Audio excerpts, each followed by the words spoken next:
Hello, and welcome to the Gun Show. Another week, we survived. Although I don't know if you survived. Holy cow. Have you had crazy weather like I have? It was negative 13 degrees here in Kansas last night. So crazy. I hope you all are safe and well, and you have electricity and you're warm, and all the chaos is not hitting you so hard. But enough about the weather. We are here for the Gun Show, a show where we talk about guns, in particular the legislation and anything relating to using firearms for personal defense. I am your host, Crystal Reese, and I'm just so glad you're here. Feel free to like, subscribe, write a comment, do all the little bits to give me warm fuzzies. This week, we are not having our guest. Our guest will come next week. I try to do every other week a guest.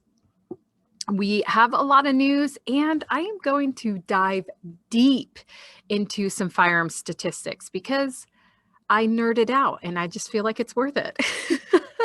Let's start with the president. What has our president done this last week, with relation to firearms?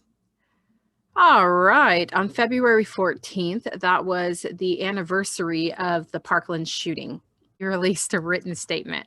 I'm going to read that statement for those of you who haven't read it. It says statement, and it's kind of long, but I think it's just good to know. Statement by the president 3 years after the Parkland shooting. It proceeds. 3 years ago today, a lone gunman took the lives of 14 students and 3 educators at Marjorie Stoneman Douglas High School in Parkland, Florida. In seconds, the lives of dozens of families and the life of an American community were changed forever, appealing to our heart because no one wants students to die. That's horrendous. For 3 years now, the Parkland families have spent birthdays and holidays, they're really digging into it, without their loved ones. They've missed out on the experience of sending their children off to college and seeing them on their first job. So we're playing in, this is so painful. This, for these families, this is so sad. Death is so sad. Like far too many families, and indeed like our nation, they've been left to wonder whether things would ever be okay. These families are not alone. Now he's talking about our problem. In big cities, in small towns, in schools, and shopping malls. Shopping malls? Those are like dying.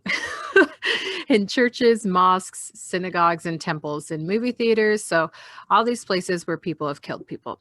On city streets, corners, all across our nation, parents, spouses, children, siblings, and friends have known the pain of losing a loved one to gun violence. I will say I had a neighbor just this last year.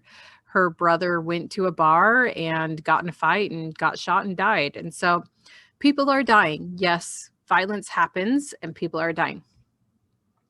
And in this season of so much loss, last year's historic increase in homicides across America, including the gun violence disproportionately devastating Black and brown individuals in our cities, has added to the number of empty seats at our kitchen table. He tends to like to use that term. He used it with the coronavirus too. Today, as we mourn with the Parkland community, we mourn for all who have lost loved ones to gun violence. Over these 3 years, Parkland families have taught all of us something profound. Time and again, they have showed us how we can turn our grief into purpose, to march, organize. Parkland students and so many other young people across our country who have experienced gun violence are carrying forward the history of the American journey. It is a history written by young people in each generation who challenged prevailing dogma to demand a simple truth. We can do better, and we will. This is the kicker, the final hit. This administration will not wait for the next mass shooting to heed that call. We will take action to end our epidemic of gun violence and make our schools and communities safer. Today, I am calling on Congress to enact common sense gun law reforms, including requiring, this exists, background checks on all gun sales, banning assault weapons and high-capacity magazines, and eliminating immunity for gun manufacturers who knowingly put weapons of war on our streets. We owe it all, or we owe it to all those we've lost and to all those left behind to grieve to make a change. The time to act is now. This is a direct assault on our Second Amendment. It's very clear. I'm also going to play 2 portions of the press secretary Jen Psaki. She addressed this on the 11th as well. So I'm going to share sound and listen. I'm just getting this out. We all need to be informed. All right, you ready? Good afternoon. I have quite a few things at the top, but then we will take plenty of questions. I wanted to take a moment at the top of our briefing today to note that on this day, 21 years ago, President Clinton announced the naming of the White House briefing room for former Press Secretary James Brady. Brady, as many of you are probably aware, was severely wounded in a 1981 assassination attempt on President Reagan, and later became a prominent gun violence prevention advocate. During the campaign, President Biden laid out an ambitious plan to make our community safer. And that's why, in part yesterday, senior members of his team, Domestic Policy Advisor Susan Rice, White House Public Engagement Director Cedric Richmond, hosted a virtual discussion with leaders of gun violence prevention groups to discuss our shared goals. The very gun violence prevention organization named for James Brady was part of that discussion, along with Giffords, Everytown for Gun Safety, and Moms Demand Action. These organizations all have a critical role to play. Gun violence may not be in the headlines today or right now, but gun violence continues to fracture American communities and American families every single day. Last year, we saw a historic spike in homicides across America, and we know gun violence in our cities disproportionately affects Black and Brown individuals. Last month, we also saw a near record increase in the number of gun sales. We look forward to working with gun violence survivors and advocates and sharing more in the weeks and months ahead about our efforts to make our communities safer.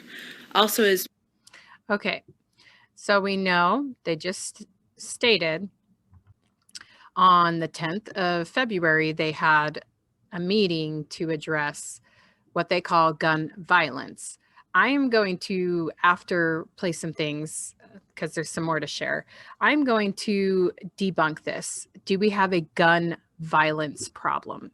And my answer is no, we do not have a gun violence problem per se. There's much other violent problems.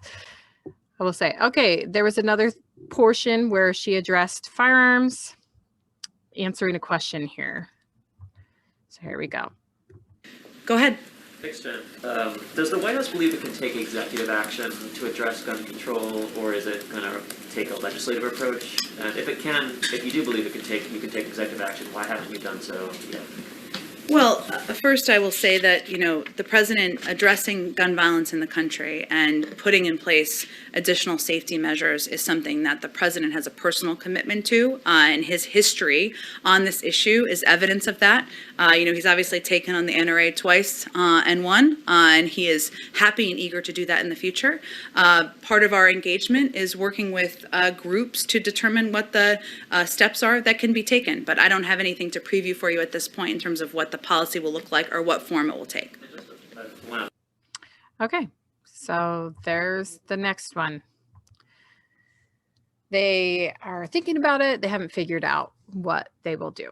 Okay, there is a group called Real Solutions, which really, this is what spiked my in-depth study into statistics.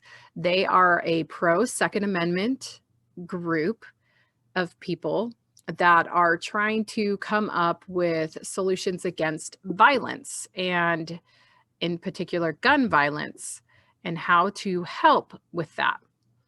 So my thought was, is this going to work?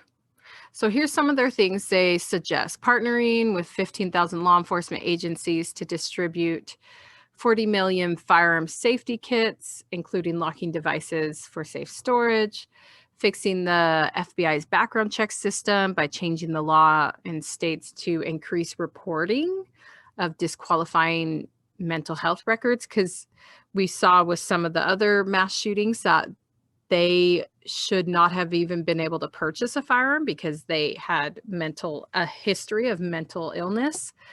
And because no one reported it, they were still able to purchase it. Partnering with the ATF to prevent illegal firearm straw purchases and warning of its crime. Improving security at firearm retailers with ATF to deter criminals from stealing firearms. Matching ATF reward offers up to $5,000 to bring criminals to justice for stealing firearms, and then preventing firearm suicide with the American Foundation of Suicide Prevention. So this is what Real Solutions is proposing. And a lot of them are not, well, actually none of them are gun control measures. And so I'm down with what they're doing. I support their idea. However, here's my thoughts. It is not about deaths.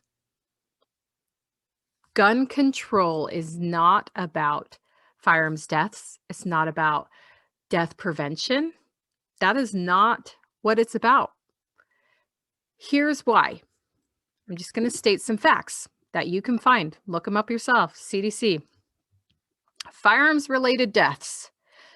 The total, so they're adding total 39,740 a year. That's what they estimate. Okay. How many of those are suicides? Of that 39,000, 24,432 a year are suicides. And then how many of them are people killing each other? 14,000. So if you add those together, that's almost all of the firearms related deaths. You have 24 plus 14, do the math, 38, 39,000 total deaths. If you subtract the suicides from the firearms related problems, then you're sitting at like 16,000 left.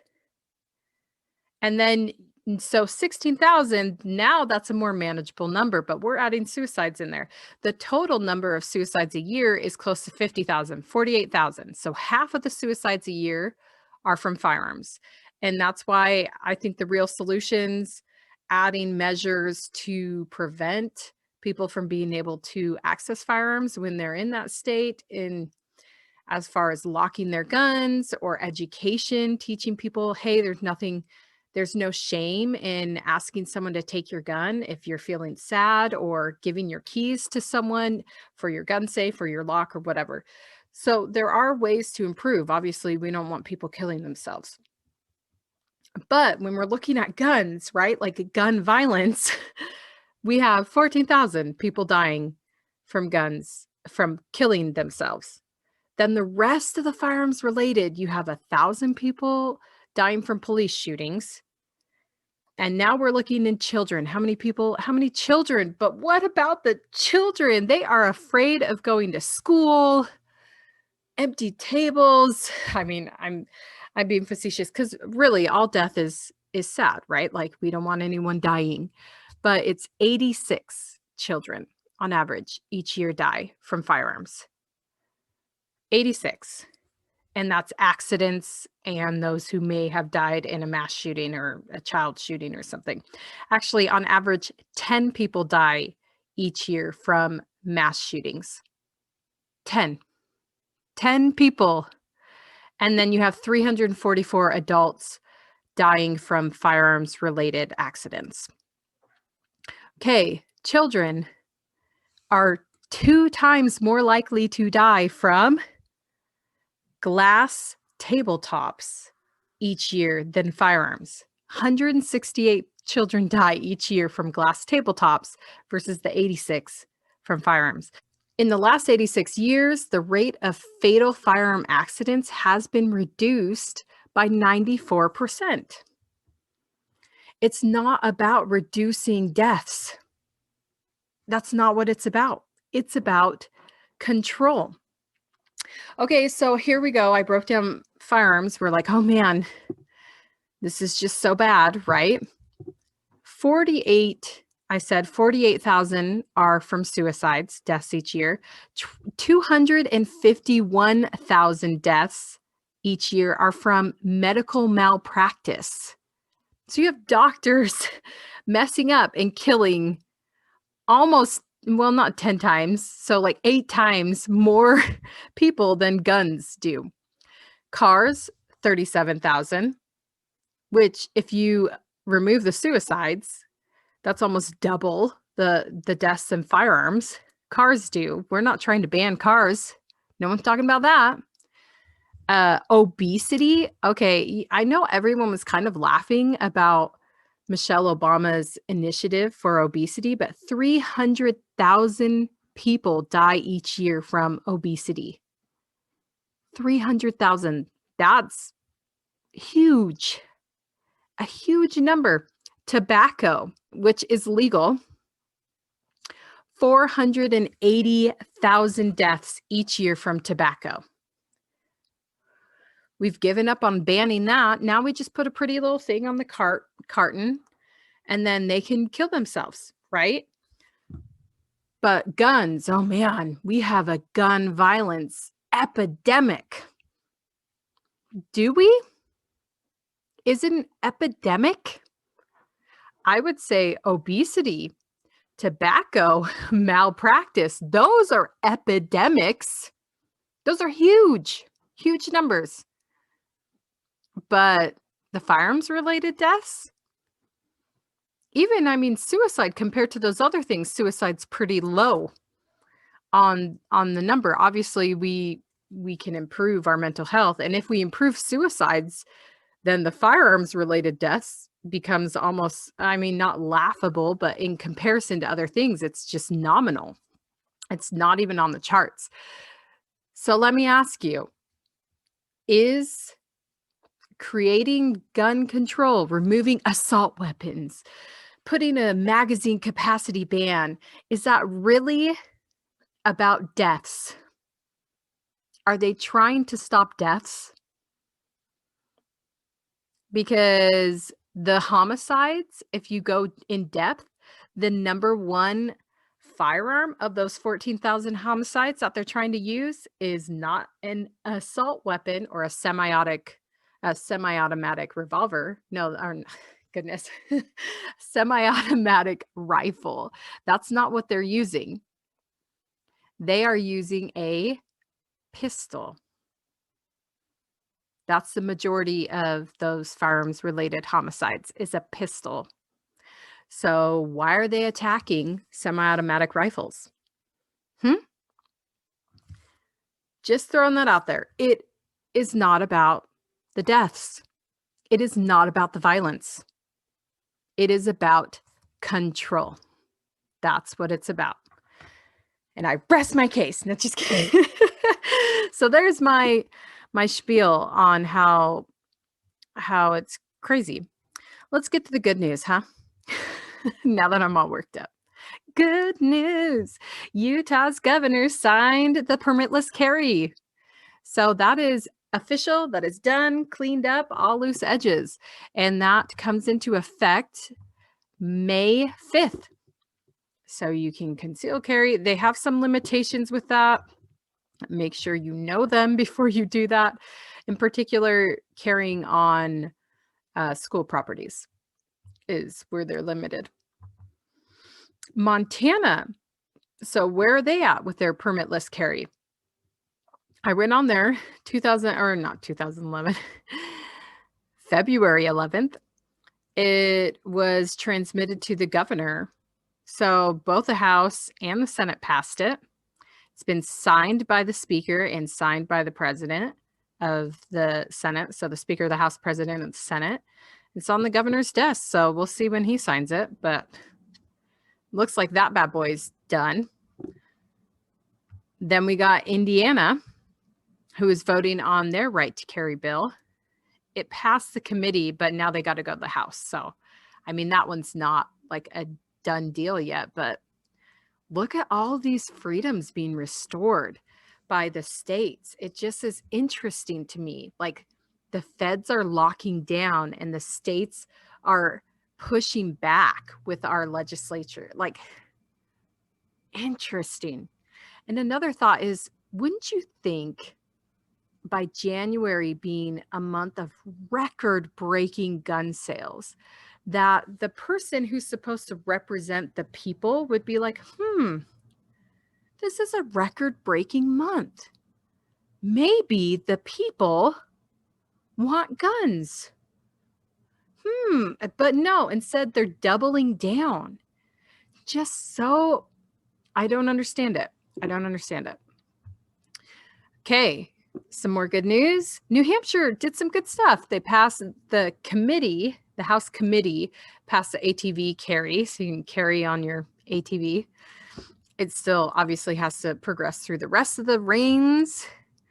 And then you have New Hampshire, they're also voting on a constitutional amendment. And this is what the amendment would do, which is kind of what I'm talking about, how the states are doing an anti. It says they're going to add 2 lines to their current Second Amendment in their Constitution, saying all persons have the right to keep and bear arms in defense of themselves, their families, their property, and the state. So that's already in the New Hampshire Constitution.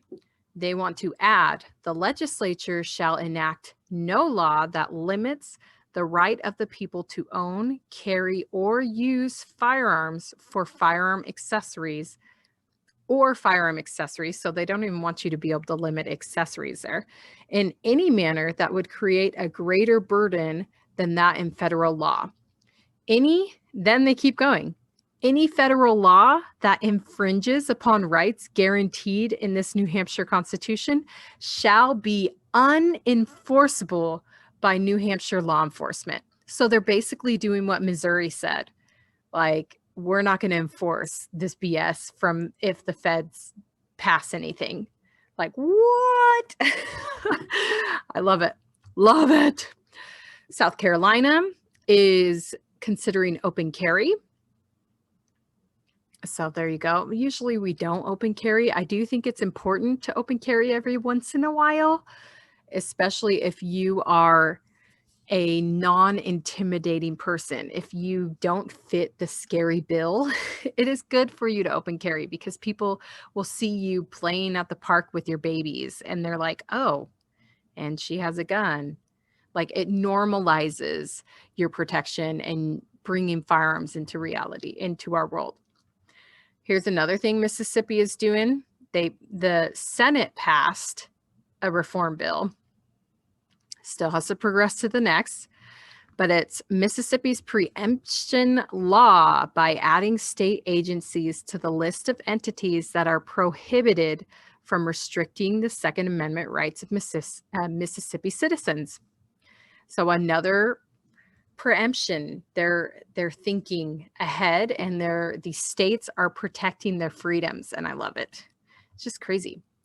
Florida, they are the committee. So this isn't an official. It's not totally far because remember it goes through the committee, then the House or the Senate. So a Senate committee or a House committee has to consider it. Then it goes to the Senate or the House, and then they swap to the other one, and then it goes to the governor. But they're passing a church carry bill. I didn't know Florida restricts church carry, but here we go. Go Florida. Arizona is passing more pro-gun bills. So go Arizona. If you're in Arizona, request that those pass. It's House Bill 2827 and 2840. And now we're getting to the weirder stuff. Now, I already kind of discussed the real solutions. I was going to save that for the middle, but I got so heated that I'm doing it in the beginning. Michigan, a Michigan ammunition manufacturer, they are limiting their sale of ammunition to, they're not selling to Biden voters. And some people are like, they're celebrating this, like, yeah, because we're getting censored, the conservatives are getting censored and our voices aren't being heard. So woohoo, don't sell bullets to Biden voters. And they're legit having them answer a questionnaire if they voted for Biden or not. And if they voted for Biden, they will not sell them ammunition.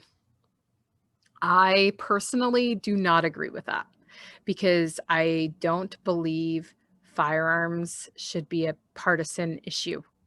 It's an American right. We should support all Americans exercising that right.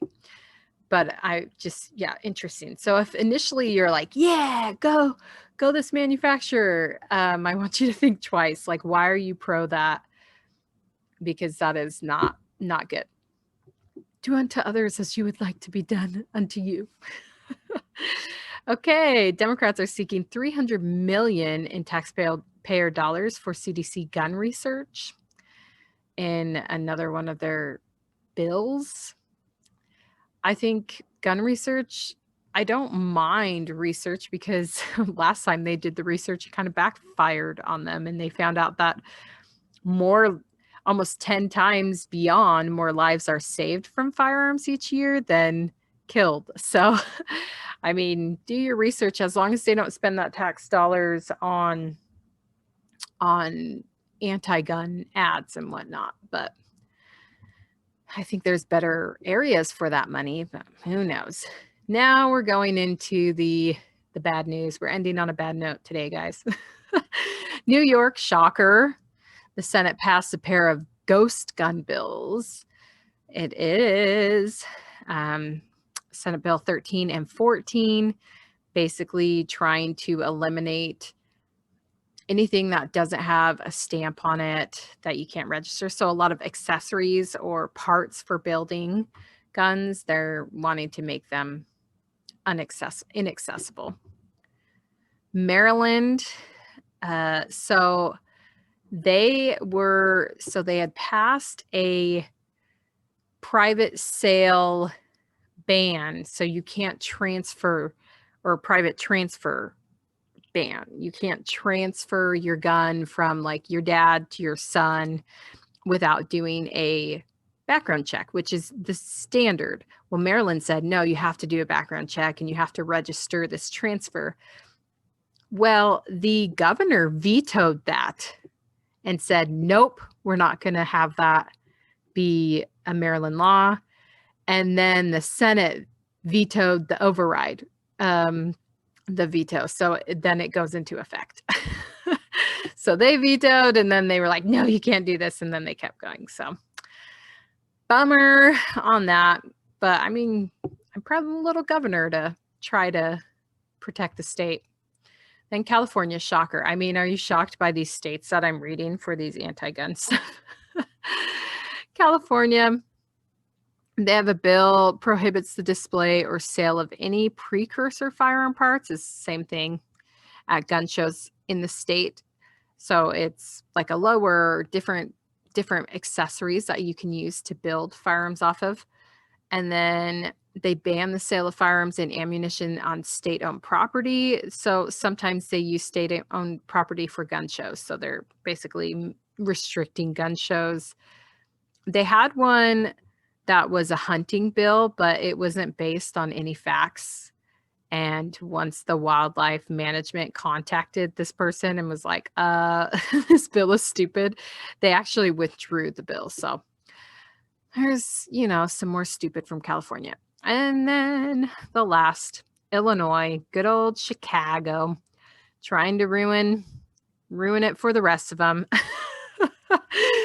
It's they are trying to criminalize private transfers. So they're really getting on transfers. Require the recipient of a firearm gifted by a family member to call the state police within 60 days to run a background check. And allow, man, this thing is huge. It's a huge bill. Allow the indefinite delay of firearms transfers. Currently, the federal law has a time frame, and they're saying nope, there's no time frame, and then making people do more mandated fingerprints and stuff for guns. So there you go. Hopefully that doesn't happen in Illinois. Yeah. But like I said, lots of good things this week.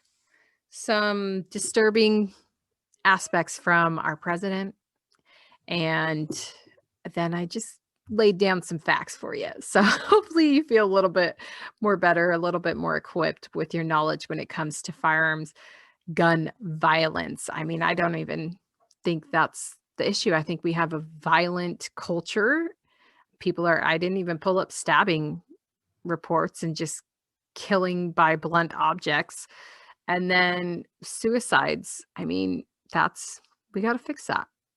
But removing guns isn't gonna do that. That's not the issue. But like I said, it's not about the deaths, it's about the control. So keep your guns, people. Have a great week, and I will see you next week. Bye.